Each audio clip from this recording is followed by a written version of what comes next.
ॐ सहना भवतु सहनौ भुनक्तु सह वीर्यं करवावहै तेजस्विनावधीतमस्तु मा विद्विषावहै। ॐ शान्ति शान्ति शान्तिः।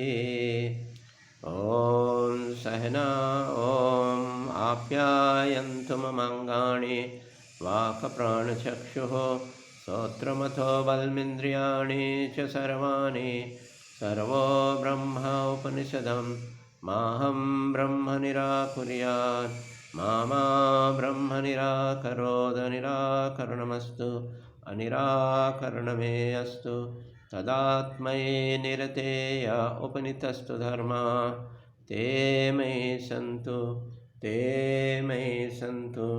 ॐ शान्ति शान्ति शान्तिः।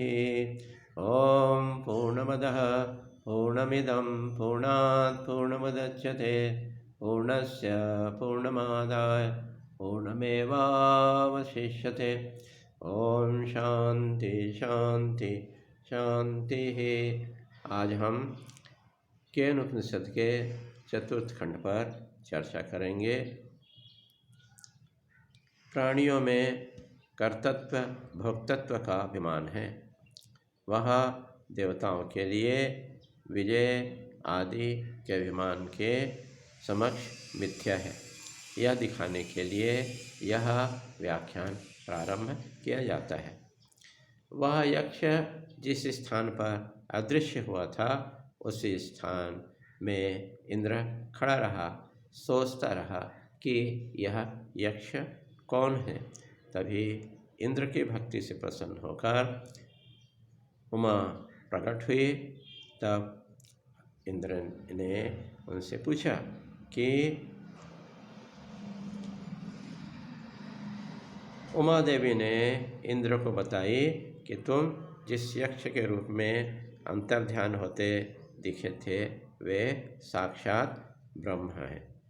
तुम लोगों को में अहंकार आ गया था कि तुम लोगों ने देवासुर संग्राम में विजयी हुई हो। वास्तव में परमात्मा की शक्ति से तुम लोग विजय प्राप्त किए हो। अब तुम लोग के इस अहंकार का नाश करने के लिए यक्ष आए थे। तब उमा वाक्य से ही इंद्र ने ब्रह्म को जाना। अतः सिद्धांत यह है कि शास्त्रों का श्रवण गुरुमुख से करना चाहिए। जैसे इंद्र ने स्वयं के प्रयास से ब्रह्म को नहीं जान पाया, लेकिन गुरुमुख से जान पाया। चौथा खंड के दूसरा मंत्र कहती है कि समस्त देवताओं में अग्नि और वायु श्रेष्ठ हैं। क्यों श्रेष्ठ हैं? क्योंकि अग्नि और वायु ने यक्ष स्वरूप ब्रह्म का दर्शन किए थे और उनसे संवाद भी किए थे। चौथा खंड का तीसरा मंत्र जो है यह उपदेशित करती है कि अग्नि और वायु ने यक्ष के रूप में ब्रह्म का दर्शन और वार्तालाप किए थे, लेकिन ब्रह्म का स्वरूप का ज्ञान नहीं हुआ था। और भगवती उमा ने इंद्र को तत्व ज्ञान दिया था, जिसके कारण इंद्र को ब्रह्म परमात्मा का तत्व ज्ञान हुआ। इसीलिए सभी देवताओं में इंद्र श्रेष्ठ है और अग्नि और वायु भी अन्य देवताओं की अपेक्षा श्रेष्ठ है। इसी तत्व ज्ञान प्राप्त करने के कारण इंद्र सभी देवताओं का राजा हो गया।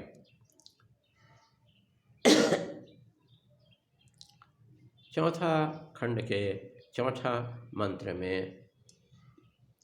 यह बात कहा गया कि उसी प्रकार जब साधक को ब्रह्म साक्षात करने की तीव्र इच्छा होती है तो साधक की तीव्रता को उत्कृष्ट करने के लिए बिजली चमकने और अपने स्वरूप का एक झलक दिखा करके भगवान छिप जाते हैं। जैसे इंद्र के समक्ष यक्ष स्वरूप ब्रह्म छिप गए, या नारद जी को पूर्व जन्म में एक झलक दिखा करके भगवान छिप गए थे। ऐसा करने पर साधक को भगवान का दर्शन करने की तीव्र इच्छा जागृत हो जाती है। चौथा खंड का 5वां मंत्र उपदेशित करती है कि जब साधक अपने मन से सगुण या निर्गुण स्वरूप का चिंतन करता है और जब प्रत्यक्ष अनुभूति होती है, फिर अपने इष्ट देवता की विस्मृति सहन नहीं होती है।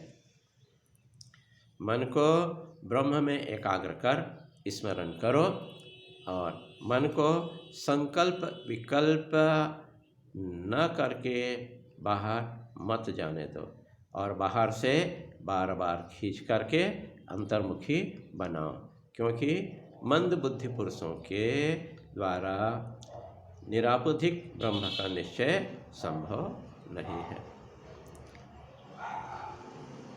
चौथा खंड का 6वां मंत्र कहती है कि वह आनंद स्वरूप ब्रह्म सभी को प्रिय है। सभी प्राणी उसे किसी न किसी रूप में चाहते हैं, परंतु पहचानते नहीं हैं। इसलिए वो सुख रूप से खोजते हुए दुखी रूपी विषयों में भटकते रहते हैं और उसे पाते नहीं हैं।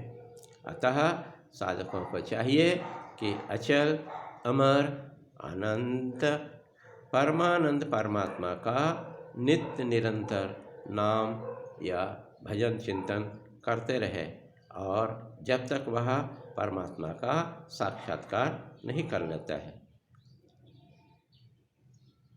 अतः जगत के प्राणी तब उसे जगत के प्राणी हृदय से प्रेम करते हैं, वह पूज्य हो जाता है।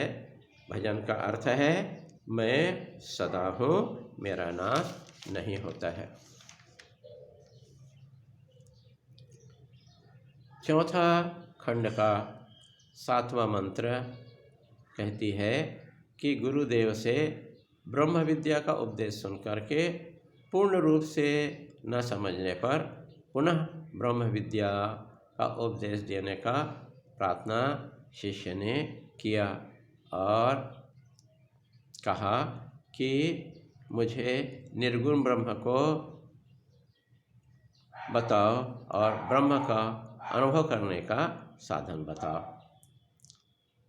तब गुरु ने कहा कि मैंने तुम्हें जो श्रोतस्य श्रोतम से अभी तक जो उपदेश किया हूँ उसे ही ठीक ठीक समझ लो।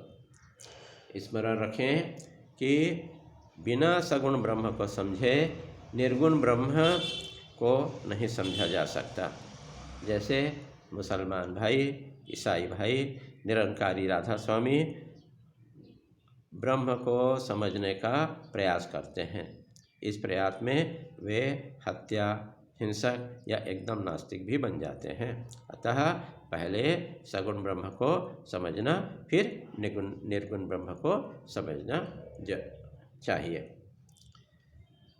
मैंने तीनों अधिकारियों, उत्तम, मध्य और मंद बुद्धि पुरुषों के लिए ब्रह्म विद्या बता दिया हूँ।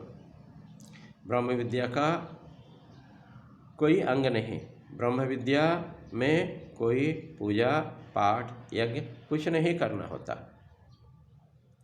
यदि श्रवण से मनन नहीं होता है तो व्यवहार में कैसे होगा। यदि ब्रह्म विद्या हजम नहीं हो रहा है तो अंतःकरण शुद्ध कर लो, ब्रह्म विद्या अपने आप प्रकट हो जाएगी और अहम ब्रह्मास्मि की अनुभूति हो जाएगी। अतः अंतःकरण शुद्ध करने के लिए सभी साधन बराबर है, उनमें से किसी एक साधन को चुन लीजिए और उसका पालन करते जाइए। मोक्ष को चाहने वाले के लिए जिज्ञासु साधक पुत्र, वित्त, यश आदि सभी को त्यागें, सभी कर्म को छोड़ दें, क्योंकि त्याग करने वाला के द्वारा परमात्मा या ब्रह्म का ज्ञान हो सकता है। आज हम इतना ही चर्चा करेंगे। शेष कल 8वां और 9वां मंत्र पर चर्चा करेंगे। ओम पूर्णमदः पूर्णमिदं पूर्णात् पूर्णमुदच्यते पूर्णस्य पूर्णमादाय पूर्णमेवावशिष्यते। ओम शांति शांति शांति। हरि ओम तत्सत्। ब्रह्मार्पणमस्तु।